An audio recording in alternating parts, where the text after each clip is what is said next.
Hello student, তোমাদের অনেকের মনে একটা প্রশ্ন উঠছে যে ডকুমেন্টে কিছু ভুল থাকলে সেই প্রার্থী কি রিজেক্ট হয়ে যেতে পারে, এবং 2016-তে কি সত্যি এই ডকুমেন্ট ভেরিফিকেশনের সময় অনেকেই রিজেক্ট হয়েছিল, এবং তোমাদের কাস্ট সার্টিফিকেটে কিছু সমস্যা থাকলে তাও কি ডকুমেন্ট ভেরিফিকেশনে রিজেক্ট হতে পারে। চলো বিস্তারিত এই ভিডিওর মাধ্যমে আজকে জানিয়ে দেব।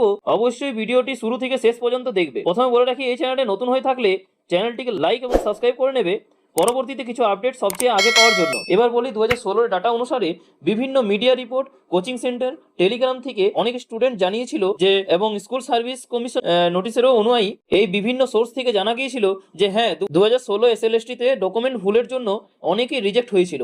এবং বলে রাখি, সরকারিভাবে সেই ডাটা কিন্তু প্রকাশ করা হয়নি, কিন্তু বহু স্টুডেন্ট জানিয়েছিলেন যে আমার ডকুমেন্ট ভেরিফিকেশনের দ্বারা রিজেক্ট হয়েছিল বা রিজেক্ট করেছিল। ঠিক আছে, চলো এবার জেনে নেওয়া যাক যে কোন কোন ডকুমেন্টস ভেরিফিকেশনের জন্য বাতিল হয়েছিলেন বহু স্টুডেন্ট। ঠিক আছে, চলো এবারে জেনে নেব। প্রথম বলে রাখি যে ওয়েস্ট বেঙ্গল এসএসসি থেকে ইন্টারভিউ ডেট কিংবা নোটিশ দেওয়া হয়নি, বাট রেজাল্টের ডেট কিন্তু সাধারণত দিয়েছে বললেই চলে। আগামী শুক্রবার তোমাদের কিন্তু রেজাল্ট পাবলিক হতে চলেছে। তা কিন্তু আবারও বলছি যে বিভিন্ন সোর্স থেকে এটা জানা হয়েছে। আর তোমরা যদি এর নিয়ে যদি কিছু বিস্তারিত জানতে চাও তাহলে কিন্তু অবশ্যই আগের ভিডিওতে আমরা আলোচনা করেছি, তোমরা দেখতে পারো। চলো এবার জেনে নেওয়া যাক যে ডকুমেন্টে কোন কোন জিনিসগুলো ভুল থাকলে রিজেক্ট হতে পারে। ঠিক আছে, প্রথমে বলে রাখি, তোমার নামে যদি কোনো ভুল থাকে কিংবা জন্ম তারিখে, তাহলে কিন্তু তোমাদের তাহলে কিন্তু তোমাদের ভেরিফিকেশনে রিজেক্ট হতে পারে। তাছাড়া কাস্ট সার্টিফিকেটের সমস্যা কিংবা বিএড কোয়ালিফিকেশন তারিখ মেলেনি, ঠিক আছে, ডকুমেন্টে অসম্পূর্ণ ডকুমেন্টস, ঠিক আছে, এবং ভুল ক্যাটাগরি ক্লেম, মানে ভুল ক্যাটাগরি যদি তোমরা দিয়ে থাকো, তাহলে কিন্তু তোমাদের কিন্তু রিজেক্ট হওয়ার সম্ভাবনাটা কিন্তু অনেকটাই বেড়ে যাচ্ছে।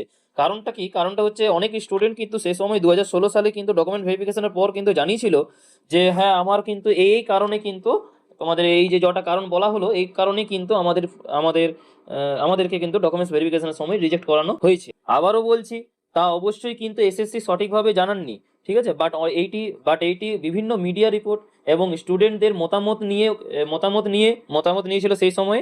ঠিক আছে, এবং এই তথ্যটা সেখান থেকে পাওয়া গিয়েছে। ঠিক আছে, তারপর বলি, তাই তোমরা সতর্ক থাকো এবং ডকুমেন্টে সব সামনে রাখো। ঠিক আছে, তাই তোমরা সতর্ক থাকো এবং ডকুমেন্টসগুলো কিন্তু সবাই কিন্তু সামনে রাখো এবং সঠিকভাবে ডকুমেন্টসগুলো নিয়ে রাখো।